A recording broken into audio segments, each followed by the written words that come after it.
Olá pessoal, nós vamos começar agora a nossa aula de embriologia e histologia, focando apenas no começo nessa parte da embriologia.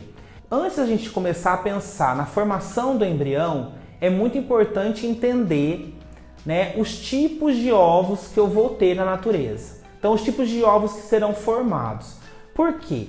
Porque quando eu falo em tipos de ovos, eu estou pensando muito, na velocidade de divisão que eu tenho, velocidade de divisão das células, porque a gente tem que imaginar, quando ocorre a fecundação, vai ter a formação do ovo ou zigoto. Depois que ocorre a formação do ovo ou zigoto, eu vou ter as divisões mitóticas. Então eu vou ter as mitoses, que ocorrem lá no interior da mãe ou no ovo, Pode ser no interior da mãe, se a gente pensar em termos, de ser humano ou de outros animais, como por exemplo a galinha, que vai ser um ovo realmente, que a gente vai conseguir aí enxergar esse ovo, então, fora do corpo da mãe. E isso é importante a gente poder entender. Por quê? Porque esses ovos, eles têm uma quantidade de vitelo. Essa quantidade de vitelo, ela vai implicar nessa velocidade de divisão, de segmentação que os ovos vão sofrer. Quando eu falo vitelo, eu estou falando de quê? Eu estou falando de nutriente, eu estou falando de energia. Então,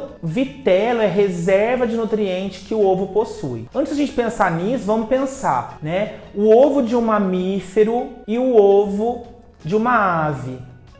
Qual que vocês acham que tem mais vitelo, maior concentração, maior quantidade de vitelo? O ovo de um mamífero, lembrando de ovo ou zigoto, ou o ovo de uma ave. Vamos pegar o exemplo aí que a gente conhece mais comum, uma galinha. Qual desses tem mais vitelo? O da galinha. Por que o da galinha tem mais vitelo? Porque o desenvolvimento do embrião ele vai se dar totalmente fora do corpo da mãe. Então não tem como a mãe nutrir mais esse embrião. Agora, no caso do mamífero, vamos pegar o exemplo do ser humano.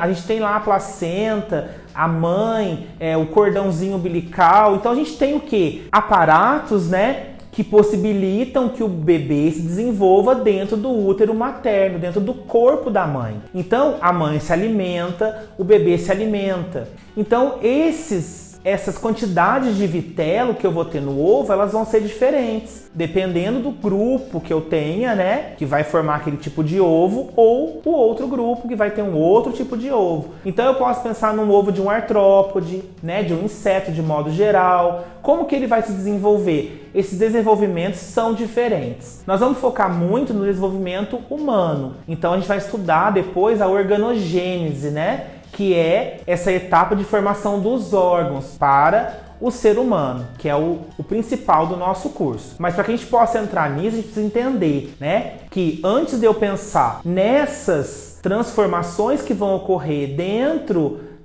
desse ovo, nesse ovo que está lá, no caso seria o início do nosso embrião, eu tenho que pensar nesses tipos de ovos, na classificação que eu tenho para os tipos de ovos e na quantidade de vitelo.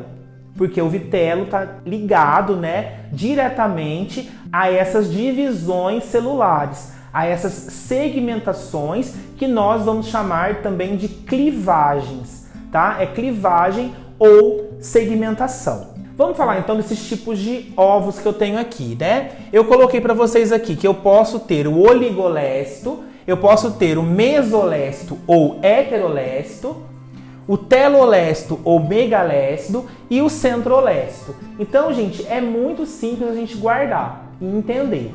O oligolécito, o nome já vai dizer pra gente. Lécito significa vitelo. Então, a palavra, sempre que vocês observarem essa palavra aqui, lécito, ela vai significar para nós vitelo. Recordando, vitelo está falando de quantidade de nutrientes, reserva energética para o desenvolvimento daquele embrião. Então, sempre que falar vitelo é energia. Pode ser um lipídio, pode ser um carboidrato, pode ser uma proteína, depende do tipo de ovo que eu vou ter. Então, oligo significa pouco. Então, é um ovo que tem pouco vitelo, quantidade de vitelo muito pequenininha. Eu representei para vocês o vitelo, essas pintinhas aqui, essas bolinhas, Então, as bolinhas, representam a quantidade que eu tenho de vitelo. Nesse caso do oligolécito, pouco vitelo. Então é importante guardar isso. Eu tenho pouco vitelo, tá? É ovo de mamífero. Então, vai ser o ovo ou zigoto de um mamífero, tá? Tem outros? Tem, mas o mais importante seria o mamífero. Porque o mamífero vai ter uma nutrição diferente, então por isso que tem pouco vitelo. O desenvolvimento geralmente se dá dentro do corpo materno, então a quantidade de vitelo é pequena. O que isso significa para mim? Significa que essa quantidade de vitelo, ela influencia na divisão celular. Como eu tenho pouco vitelo, a minha divisão, a minha segmentação, ela vai ser uma segmentação igual. Então, todas as partes desse único ovo ou zigoto vai originar o quê? Partes iguais. Então, é como se eu pegasse, né, dividisse esse ovo ao meio e surgissem duas estruturas, né, mitose. Então, 1 dividiu 2, 2 divide 4, 4 divide 8 e assim por diante. Então, o que significa isso? Que eu vou ter estruturas celulares do mesmo tamanho, do mesmo formato. É isso que quer dizer. Quando isso acontece, eu chamo de divisão holoblástica igual. Holo significa total. Então, divisão total. O ovo se divide, gente, totalmente, ó. Eu vou ter a divisão desse ovo aqui total. Eu vou ter a divisão do ovo total. E eu vou ter a divisão do ovo, ó, em partes iguais. Eu vou dividir ele em partes iguais. Então pensa que ele vai originar células iguais. Quando eu falo blástica, né, eu falo de blastômeros. Porque essas primeiras células, elas recebem o nome de blastômeros. Então, uma divisão para oligolécito é uma divisão holo, total, blástica de blastômeros e igual porque ela é igual por todo o ovo, tá? Por que isso? Porque o vitelo influencia na divisão, nessa velocidade. Onde eu tenho vitelo, a divisão é mais lenta, porque tem nutriente ali. Então, eles dificultam um pouco essa divisão, tá? Bom, pensando agora num ovo do tipo mesolécito ou heterolécito, hétero diferente. E o mesolécito, né, significa como se a gente pensasse meio, metade. Então aqui eu desenhei para vocês, né, o que eu tenho aqui do ovo, metade dele tem vitelo. Então a quantidade de vitelo no ovo é diferente. Por isso que eu posso chamar também de heterolécito. O que isso vai possibilitar para mim? Né? Eu vou ter uma divisão holoblástica? Sim. Então a divisão também é total. Ela vai ocorrer no ovo todo. Então ela vai pegar todo o ovo para poder dividir esse ovo. Só o que vai acontecer? Onde tem vitelo, vai formar blastômeros diferentes. Então eu posso dizer que ela é holoblástica desigual. Então ela não é mais igual. O ovo se divide totalmente, mas eu vou ter estruturas de blastômeros diferentes, blastômeros desiguais. Então, ó, vamos pensar aqui. Quando eu tenho ovo oligolécito, eu tenho uma divisão holoblástica igual. Quando eu tenho mesolécito, é holoblástica desigual. Um exemplo de mesolécito são os anfíbios, tá? Então, os anfíbios são exemplos de ovos do tipo mesolécito ou heterolécito com divisão holoblástica desigual. E isso vai ser importante porque quando eu falo de oligolécito e de mesolécito, a divisão é sempre holoblástica. Então, eu posso guardar. A divisão é sempre holoblástica. Oligo é pouco, então a divisão é igual. Heterolécito é diferente, a divisão é desigual. Agora eu vou para o ovo do tipo telolécito ou megalécito. Olha lá, megalécito, muito vitelo. Então eu desenhei para vocês, ó, muito vitelo e uma única parte que não tem vitelo. A parte que não tem vitelo eu vou chamar de polo animal. A parte que tem vitelo eu falo que é o polo vegetativo, tá? No caso do ovo telolécito, o que vai acontecer? A divisão celular ela vai ser do tipo meroblástica. Então, se eu penso do tipo meroblástica, porque ela não é total. Então, a meroblástica na biologia significa parcial. Então, é uma divisão parcial. Geralmente, onde que vai ocorrer essa divisão? Aqui em cima, ó, que é o polo animal. Então, notem que eu comecei aqui, ó, uma célula, outra célula, depois, ó, 2, né, 4, ó. Então, essa divisão, ela vai ser meroblástica. Por que ela é meroblástica? Porque ela não é total. Então é uma divisão parcial. Ela é do tipo discoidal. Por que discoidal? Porque ela ocorre nesse disco aqui, ó, nessa região aqui. Então ela lembra um disco, então eu falo que ela é discoidal. Onde que eu encontro ovos do tipo telolécido ou megalécido? Ovos que tem muito vitelo. Aves, peixes, répteis. Então olha lá, as aves, né? E também alguns peixes, tá? Aves e répteis, né? Evolutivamente falando, a gente pensar nesses ovos, né? O desenvolvimento que o embrião tem fora do corpo da mãe. Então tem que ter muito vitelo, né? São muitos dias também que esse embrião leva para se desenvolver. Então ele tem que ter uma quantidade significativa de nutrientes, senão ele não sobrevive. Então aqui, ó, telolécito ou megalécito é uma divisão meroblástica, ou seja, parcial, do tipo discoidal, porque ele acontece nessa parte do ovo. E o último tipo seria o centrolécito. Centrolécito são ovos de artrópodes, né? Dos insetos de modo geral. Então, o que acontece aqui?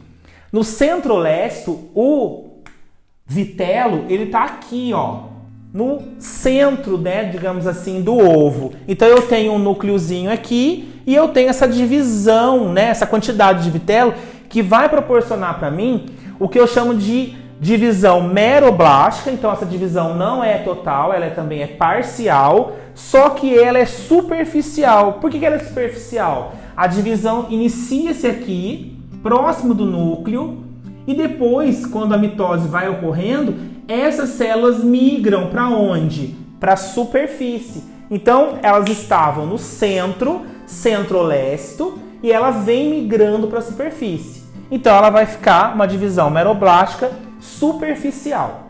Importante vocês guardarem isso para que vocês entendam o desenvolvimento do embrião em relação a isso. Bom, vamos falar agora, continuar falando sobre segmentação e sobre clivagem. Quando eu falo em segmentação, a gente já viu que são as divisões que vão ocorrer. A primeira estrutura que eu vou ter formada, né, que vai começar lá minhas células a se dividirem mitoticamente, quando eu tiver lá um número de células referente a mais ou menos ali 16 células, de 16 a 32 células, eu vou chamar essa estrutura de mórula. A mórula, ela é um conjunto de blastômeros, tá? Então são essas bolinhas, essas célulazinhas que vão se formando pelas divisões mitóticas. Só que essa mórula, ela vai aparecer depois de 30 horas. Então essa mórula, ela vai ser formada lá na tuba uterina. Vamos pensar agora no desenvolvimento humano. 30 horas após a fecundação. Então depois de 30 horas que o ovo ou zigoto foi fecundado, eu tenho a formação da mórula. Olha como que é rápido, né? São 30 horas apenas, é como se fosse um dia depois. Então eu já tenho a formação da mórula. Eu já tenho uma estrutura que já não é mais o ovo ou zigoto. Ela recebe esse nome de mórula porque lembra a amora, aquela frutinha, né, que a gente já conhece. Então lembra essa amora, lembra essa frutinha. Por quê? Porque as célulazinhas são iguaizinhas, né, e formam como se fosse aquele cachinho mesmo, bem pequenininho de amora. Essa estrutura, né, a mórula, então morular, a gente pode observar na figura. Então essa figura que vocês estão vendo agora, a figura 1, representa pra gente a mórula, tá? Então morular, tá? Que é esse conjuntinho de células que vão estar sendo formadas onde? Lá na tuba uterina. Então o ovo fecundado, né, o ovo ou zigoto, ele tá lá na tuba, descendo ainda até ser implantado no útero. Então não posso esquecer das características dessa mórula, né? As células iguais pelas divisões, tá? E são células chamadas de totipotentes. Isso a gente pode até, quem tiver curiosidade, pesquisar sobre isso. São células, né, que se eu pegasse aquela célula eu clonava, digamos, um ser humano, porque são as células que têm menos diferenças entre si. São células muito, né, indiferentes, são indiferenciadas. Então elas podem se transformar muitas vezes nesse indivíduo adulto. Depois da mórula, eu vou ter o quê? O aumento de células, né? As células vão aumentando, vão deixando de ter 32 células, vão tendo mais células, sempre nos múltiplos. Depois da estrutura mórula, eu vou ter a estrutura que eu chamo de blástula. A blástula é essa imagem 2, essa figura 2 que vocês estão vendo agora. O que aconteceu? A parte que eu tenho central da mórula, ela vai sendo preenchida por um líquido, né? Por um fluido. E essa parte central vai sendo uma cavidade, que eu chamo de cavidade blastocística ou blastocele. As células que estavam no meio vão passar para onde? Vão passar para a periferia. Então essas células saem do meio, migram ali do meio e vão se reorganizando na periferia. Esse processo já ocorre depois da formação da mórula e já ocorre praticamente na chegada, na implantação desse embriãozinho, né, no útero materno, tá? As células nesse estágio não são células mais totipotentes, tá? São células que têm uma outra característica. Elas são células que têm uma outra característica, são células pluripotentes. Eu posso transformar essa célula em algum órgão aí do corpo, não já no ser humano todo, mas eu posso transformar essa célula num órgão, né? Por exemplo, fígado, rins, daí eu trabalho com aquela parte de células tronco. Depois a gente vai estudar melhor, eu vou passar para vocês um documentário interessante sobre células tronco e a gente vai conseguir visualizar, entender isso um pouquinho mais na prática. Então, gente, ó, mais uma vez a gente vai relembrar essa imagem, tá? O 1, mórula, e o 2, blástula. Agora, a gente vai ter, depois da blástula, o que eu chamo de gástrula, que ocorre num processo de gastrulação, tá?